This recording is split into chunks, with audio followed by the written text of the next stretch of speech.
लगातार परिवर्तन होते रहना ही विकास की गारंटी है। देखिए, किसी भी पार्टी का मुख्यमंत्री नहीं है, हम लोग तो राज्य का मुख्यमंत्री देखना चाहते हैं, जो इस बिहार राज्य को पिछड़ेपन से अपराध मुक्त कर सके। नमस्कार, तो स्वागत है आप सबका जय न्यूज में।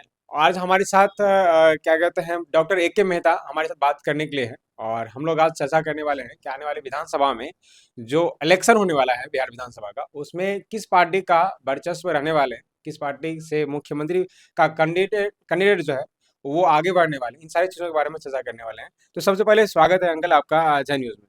बहुत बहुत धन्यवाद आपका। और अंकल, हम जानना चाहते हैं कि आने वाले जो विधानसभा चुनाव है उसमें आप किस पार्टी को आगे किस पार्टी का मुख्यमंत्री देखना चाहते हैं? देखिए, किसी भी पार्टी का मुख्यमंत्री नहीं है, हम लोग तो राज्य का मुख्यमंत्री देखना चाहते हैं, जो इस बिहार राज्य को पिछड़ेपन से अपराध मुक्त कर सके, विकास कर सके। बाकी पार्टी कोई भी हो, काम बेहतर करे, सबके लिए काम करे, तुष्टीकरण की राजनीति जो ना करे, हम लोग उसी को चाहते हैं। अंकल, जैसे कि अभी मुख्यमंत्री श्री नीतीश कुमार जी बहुत लगभग सालों से राज कर रहे हैं, तो इनके अलावे अगर अगर आप किसी को मुख्यमंत्री के चेहरा के रूप में देखना चाहते हैं, तो आपके हिसाब से कौन बेटर हो सकता है बिहार में? अ, देखिए, वैसे तो सबका अपना अपना एक आइडियोलॉजिकल पसंदीदा होता है। अगर आप हमसे पूछ रहे हैं तो मेरे नज़र में सबसे बेस्ट अभी चिराग पासवान जी हैं। युवा में चिराग पासवान। युवा में चिराग पासवान जी हैं। नीतीश कुमार 20 वर्ष तक अच्छा काम किए हैं, लेकिन नीतीश कुमार जी अपनी विश्वसनीयता जो है सो खो चुके हैं। बार बार पलटी मार मार करके अब उनके ऊपर में जनता का कोई भरोसा नहीं रहा। नहीं रहा और एज भी हो गया है, तो अब उनको छोड़ भी देना चाहिए। हाँ, अब एज भी हो गया है, उनको राजनीति से संन्यास भी ले लेना चाहिए। अच्छा अंकल, आप पार्टी में बोले किसी कि और को भी आगे बढ़ने का मौका देना चाहिए। अच्छा आप बोले कि चिराग पासवान एक अच्छे नेता हो सकते हाँ, हैं बिहार के लिए। तो बिहार में चिराग पासवान कैसे मुख्यमंत्री बनेगा? उनका जो गणित है, अगर आप थोड़ा समझा सके तो फिर कैसे उनको मुख्यमंत्री, उनको तो कोई अभी देखते नहीं है आगे हाँ, उनके। देखिए, ये है कि चिराग पासवान जी के पास में जो सरकार बनाने के लिए नंबर्स ऑफ गेम होता है, हम्म। नंबर्स का जो गेम होता है एक लोकतांत्रिक व्यवस्था में, वो तो नहीं है उनके पास। हम विधानसभा में अपनी सिर्फ एक ही विधायक है उनके हाँ, पास। हम अपना एक पसंदीदा नेता के तौर पे बताएँ, हम मुख्यमंत्री के तौर पे अपना एक पसंद बताएँ। बाकी अगर राजनीतिक दृष्टिकोण से देखा जाए, तो नीतीश कुमार जी के बाद अभी अगर कोई मुख्यमंत्री का चेहरा है और लोकप्रिय चेहरा है, तो वो तेजस्वी यादव जी हैं। और भी युवा है अंकल, अगर आप देखें तो बहुत अच्छा। हाँ, बहुत सारे युवा हैं, लेकिन जिनके पास राजनीतिक सपोर्ट है, जिनका पारिवारिक बैकग्राउंड है, जिनके पास विधायक है, आखिर सरकार तो वही बना सकता सरकार है। वही बने। सरकार तो वही बना सकता है। जैसे मैंने पहले बताया कि चिराग पासवान, अब चिराग पासवान जी के पास वो तो गठबंधन में है, और हमें नहीं लगता है कि शायद चिराग पासवान को बीजेपी हो या यानी एनडीए एनडीए का कोई भी घटक दल ये नहीं चाहेगा कि चिराग पासवान को ही मुख्यमंत्री बना दिया जाए। ना नीतीश कुमार चाहेंगे, ना ही बीजेपी के कोई भी नेता हैं, वो भी उसको सपोर्ट नहीं करेंगे, खास करके मुख्यमंत्री चेहरा के लिए। हाँ, मेरा ऐसा मानना है। क्योंकि जब तक वो अपना पार्टी लेकर के रहेंगे तब तक तो बीजेपी कभी सपोर्ट नहीं करेगी उनको, मुख्यमंत्री का चेहरा के रूप में। क्योंकि मुख्यमंत्री के चेहरा ग्रुप में बीजेपी के साथ खुद सम्राट चौधरी है और विजय कुमार सिन्हा है, जो कि काफी काबिल नेता है। तो ऐसे में चिराग पासवान को आगे करना, वो भी रामविलास का जो एक अलग पार्टी है, उनको सपोर्ट करके, ये जो 20 साल का अभी बनवास झेल रहे हैं बीजेपी, ऐसा कभी तो चाहेगा नहीं। देखिए, जब तक ऐसा नहीं होगा, तब तक शायद बीजेपी कभी इस वनवास को पूरा भी नहीं कर पाएगा। हमें ऐसा लगता है, क्योंकि बीजेपी के पास कोई मजबूत चेहरा नहीं है जो मुख्यमंत्री जिसको प्रमोट कर सके। बीजेपी तो अभी नीतीश कुमार जी के भरोसे जो है सो वो चल रहा है। सम्राट चौधरी के बारे में आप क्या कहना चाहते हैं? अच्छे नेता हैं, बहुत अच्छे नेता हैं, इसमें आने कोई वाले समय में बीजेपी क्या उनको मुख्यमंत्री बना सकते हैं? देखिए, बीजेपी पार्टी का एक इतिहास रहा है कि वह किस कार्यकर्ता को मुख्यमंत्री बना दे, क्योंकि बीजेपी पारिवारिक पार्टी नहीं है। चाहे जो भी हो, बीजेपी में एक खासियत है कि वो पारिवारिक पार्टी नहीं है। उनका हर एक कार्यकर्ता जो आज दरी बिछाने का काम कर रहा है, कल के डेट में वह मुख्यमंत्री बन सकता है। बन सकते ऐसा अगर किसी पार्टी में संभव है तो वो बीजेपी में संभव है। और हम तो चाहेंगे कि अगर बीजेपी इनको चिराग पासवान जी को मुख्यमंत्री का चेहरा घोषित करे तो बहुत खुशी की बात है। वैसे होने वाला नहीं, क्योंकि बीजेपी कभी नहीं चाहेगा। हाँ, ये तो है कि बीजेपी कभी नहीं चाहेगी, ये तो खैर राजनीतिक दलों का अपना-अपना मैटर है। हम तो अपना पसंद बताए, एक आम जनता के नाते एक अपना पसंद बताए कि काश ऐसा हो। दूसरी बात है, जिस प्रकार से अभी तेजस्वी जी काम कर रहे हैं, जनता के मुद्दों को उठा रहे हैं, तो मौका उनको भी मिलना चाहिए, मिलना चाहिए। मिलना चाहिए। और हमें लगता है कि तेजस्वी जी शायद अच्छा काम कर पाएँ, क्योंकि उनको भी 20 वर्ष से जो है सो सत्ता से बाहर रहे हैं, बहुत कुछ देखे हैं, बहुत कुछ झेले हैं। उम्मीद है जनता में इस बात का, लोग चर्चा करते हैं, हमारे यहाँ जो भी कस्टमर ही आते हैं या कहीं हम लोग बैठते हैं, तो ऐसा चर्चा सुनने में मिलता है। लोग तेजस्वी के बारे में अच्छा सोच रखते हैं, पॉजिटिव सोच रखते हैं कि हाँ, तेजस्वी भैया को एक बार मौका मुख्यमंत्री बनाया जाए, मौका दिया जाए उनको, एक बार कम से कम देखा जाए। वैसे भी सत्ता परिवर्तन होते रहना ही विकास की गारंटी है, मिले। नहीं तो लगातार कोई भी पार्टी हो, अगर लगातार वो सत्ता में रहती है तो सत्ता के बारे में चाणक्य ने कहा था कि सत्ता की कुर्सी में ही अहंकार होता है।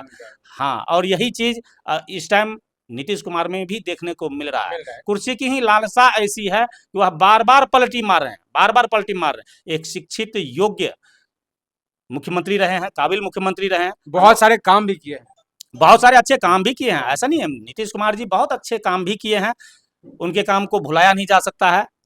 लालू जी के भी काम को नहीं भुलाया जा सकता है, खास करके जब जिनको वो जिस रेल स्थिति मंत्री में थे। मिला वो हाँ, लगभग काम करने का प्रयास किया, नहीं कुछ हुआ इधर उधर भी। लालू जी भी जब रेल मंत्री थे तो आज तक रेल विभाग में जो भी काम हुआ वो पूरे वर्ल्ड में नाम रहा उनका, अच्छा काम किए।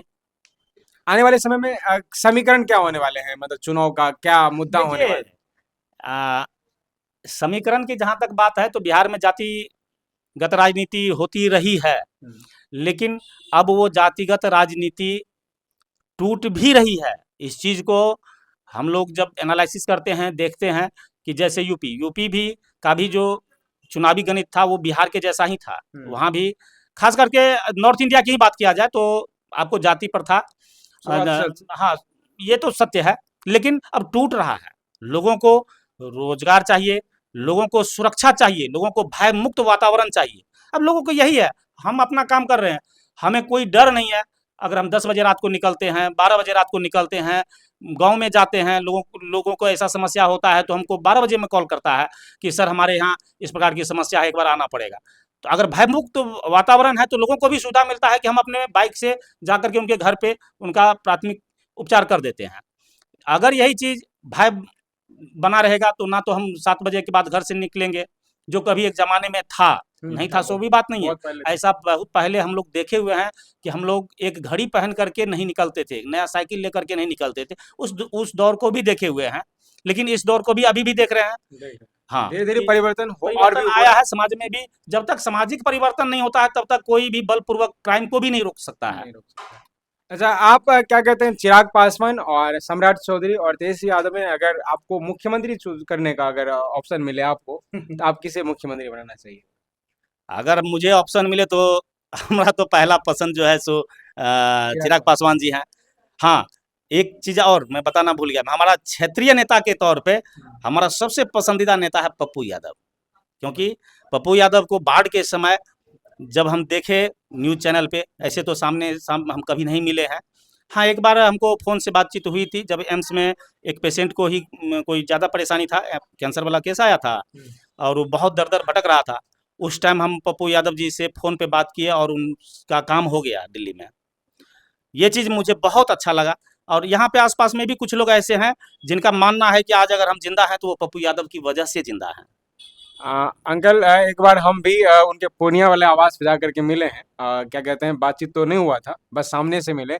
जितना देर हम देखे, ऑब्जर्व कर पाए, उतना में वो दिल के बहुत अच्छे इंसान हैं। हाँ, इसमें कोई दो मत की बात नहीं है। पप्पू यादव जी दिल के बहुत सच्चे इंसान हैं, अच्छे इंसान हैं, खुला बोलने वाले लोग हैं। हाँ। लेकिन दुर्भाग्य की बात है कि ऐसे लोगों को मौका नहीं मिल रहा। नहीं मिला मौका, आरजेडी में उनको मौका नहीं मिला। देखिए, कभी-कभी यही सब चीज़ लोगों के मन में ना। अच्छा अंकल, एक चीज और कि अभी आप बोले कि आरजेडी से उनको मौका नहीं मिला। आरजेडी क्यों? कांग्रेस में तो मिला, बीजेपी में क्यों नहीं मिल सकता था उनको? अब बीजेपी में वो क्यों नहीं जाने? अगर अच्छे हैं, बीजेपी में जा सकते हैं, कांग्रेस में गए मौका मिला, तो आरजेडी क्यों? नहीं, पहले से ही उनको लालू जी के साथ में बहुत अच्छा रिलेशन रहा था, इसलिए बोले। बाकी रही जो भी पार्टियां हैं तो उनको प्रमोट करना चाहिए पप्पू यादव जी को।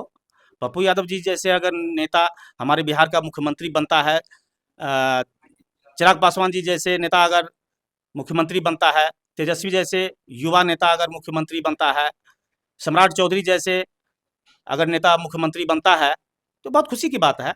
मतलब युवा बनना चाहिए। सौभाग्य, हाँ बिल्कुल, युवा बनना चाहिए, परिवर्तन होना चाहिए। हमारा स्पष्ट मानना है कि बिहार में राजनीतिक परिवर्तन होना चाहिए।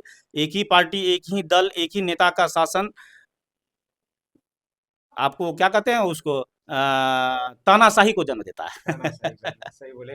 क्योंकि एक आदमी जब किसी कुर्सी पर लगातार उनको लग जाता है ना कि ये कुर्सी हमारे लिए बना है, तो वो तानाशाही शुरू कर देता है। हाँ, सत्ता में तो तानाशाही वैसे ही है, कुर्सी का नशा ही एक अलग नशा होता है, वो दुनिया के हर एक नशा से खतरनाक नशा है कुर्सी का नशा।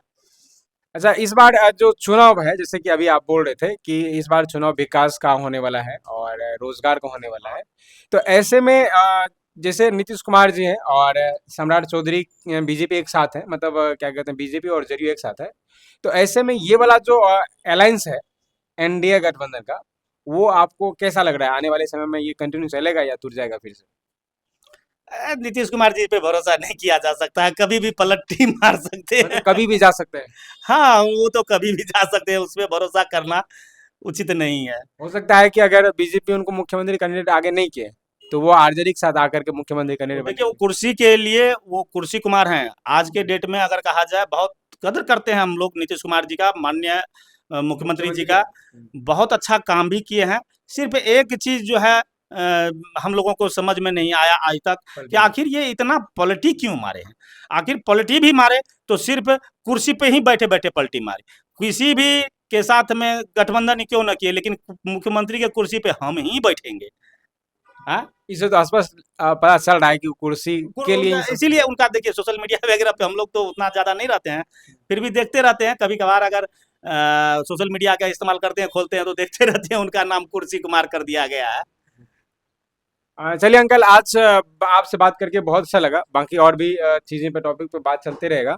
बाकी आप सब इस वीडियो के बारे में क्या सोचते हैं, हम लोग का राय आपको कैसा लगा, वो कमेंट बॉक्स में लिखिए। बाकी मिलते हैं अगले वीडियो में, तब तक के लिए जय हिंद, जय भारत।